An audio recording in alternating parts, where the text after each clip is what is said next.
But I mean, people,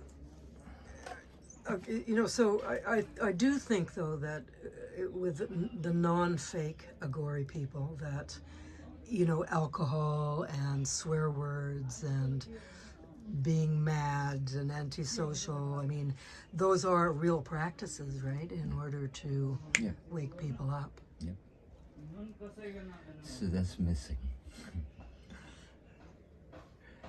Yeah, and so when we look at these things, then it's what it is, and people really need to understand this misconception, and I think this is all brought about by the Brahmanical culture,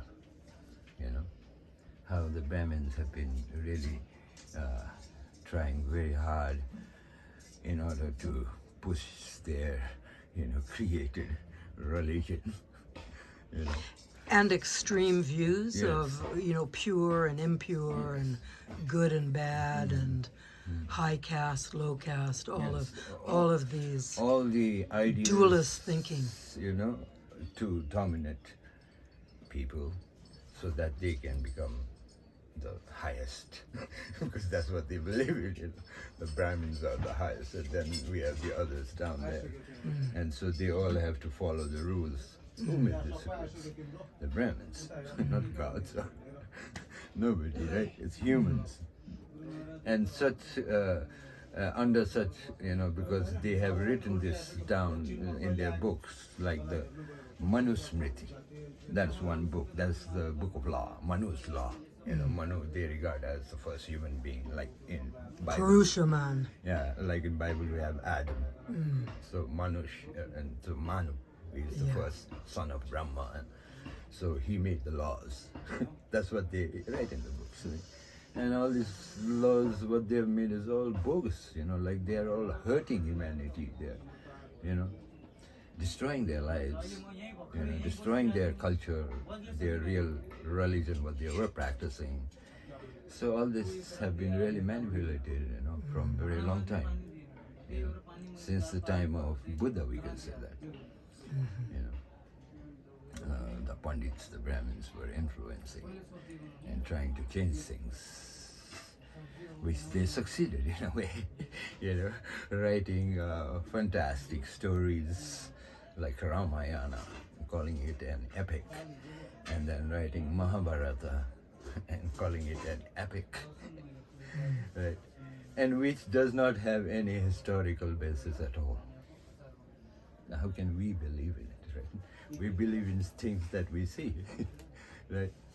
This is like humanity is today advancing into a far, far more advanced thinking and development, through science, right? And people are advancing a lot in a creative way, right? So that is what science is doing. It's helping people make people more comfortable and also find out things about our universe and things. So people are doing this, right? And so that's why we believe in what we see, right? What is really happening, not something that is Empirical truth. Yes, the empirical truth. You're right. This is the right choice of word. As opposed to blind faith and mythology. Yes, a lot of it. So this is quite sad, actually, because we can see, if we talk about Buddhism, then we can see like Buddhism has flourished in all the other countries, in Asian countries, right? China, Mongolia, Japan, right? Indonesia, Laos, Philippines, Cambodia. Cambodia, all Vietnam, Sri Lanka. Yes, Sri Lanka, you see all Myanmar. Yes, and they flourished in these places, right? But why? In the place where Buddha was born, The Sakyamuni. diaspora. Yeah, where Sakyamuni was born. Here, it has been, Because they were chased out. yeah, by the Brahmins, and the Brahmins were the kingmakers, and they made the kings, So the kings that were made by the Brahmins, they followed their structure. So Like the Ranas. yeah, no, the Ranas are recent, right? Right. Yeah, because they also had the same culture. Because before the Ranas were the Shah kings, the Shah dynasty.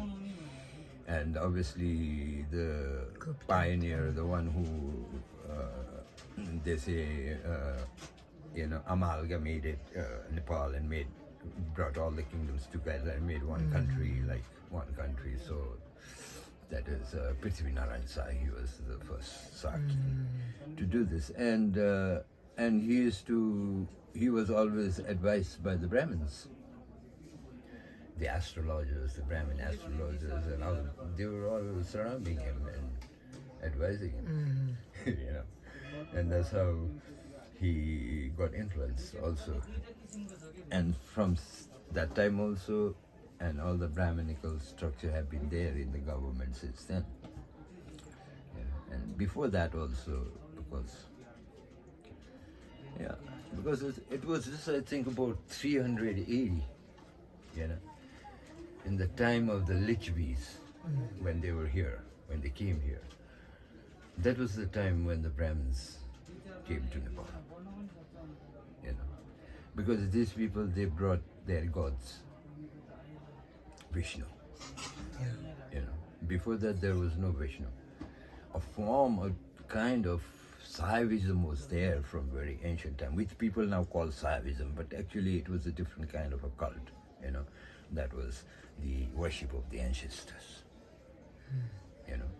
So all of them worshipped their ancestors, In today's word, in today's language, like Shiva and Parvati. But they were their ancestors. And this culture is still existing here in Nepal. It still exists today, right? Among all the indigenous communities who live here in Nepal, they all have this structure with them, the worship of their ancestors. The Kirat people? Yes, the Kirats they were the ones from the beginning, right? After the Gopalas, the Kirats came. And then the Kirats have this kind of a Saivism cult of worshipping their ancestors. And still today we can find them in their community, like the Rais and the Limbus who live in the far eastern part of Nepal. They still have this culture relevantly. And even the Gurungs, they also have, all the ethnic groups, like all the indigenous people, like Newars. It's all there. It is in Sayambu itself, right? The Newars, and they call it Aju and Ajima. Aju and Ajima meaning grandfather and grandmother. So they all bow to them and worship them. That was the culture, not Brahmanical culture. So it has been really destroyed by the Brahmins in many, many ways.